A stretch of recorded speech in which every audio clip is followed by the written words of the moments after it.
अरे कौन है रे टाइगर, सामने जरा। माहौल नहीं बदली, माहौल नहीं बदली। साली रिकॉर्डिंग स्टूडियो सूरत।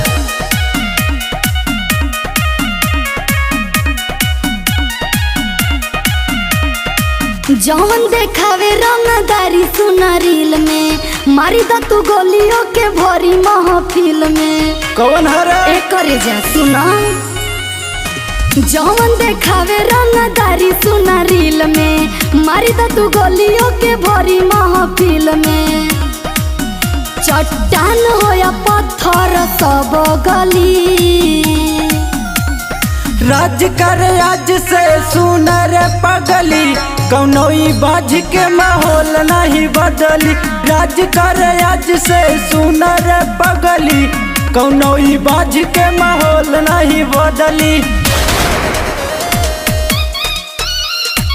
कौनोई बाज के माहौल नहीं बदली।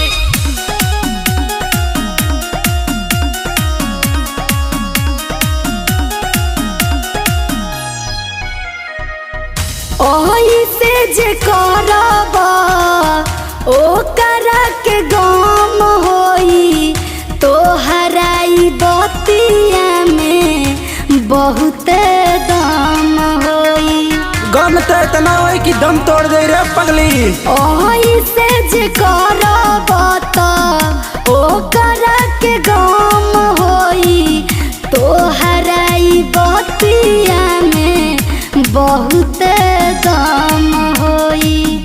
जेके कह देनी हमर ई पक्का जो बनबा, तोहरा खातिर हमर जिंदगी तमाम बा। तोहरा बतिया से अब दुश्मन जली, दसन राज करे आज से सुनर पगली। कौनोई बाज के माहौल नहीं बदली, राज करे आज से सुनर पगली। कौनोई बाज के माहौल नहीं बदली, कौनोई बाज के माहौल नहीं बदली।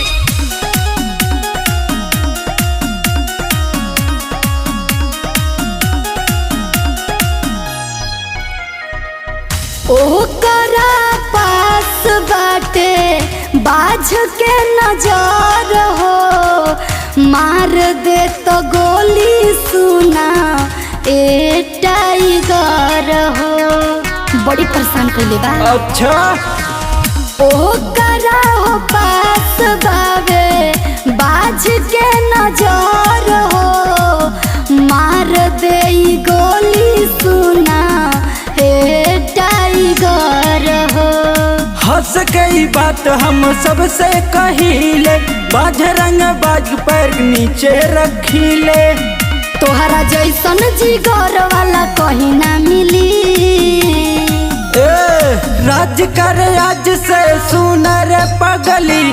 कौनोई बाज के माहौल नहीं बदली, राज करे आज से सुनर पगली। कौनोई बाज के माहौल नहीं बदली। जिया हो राजा।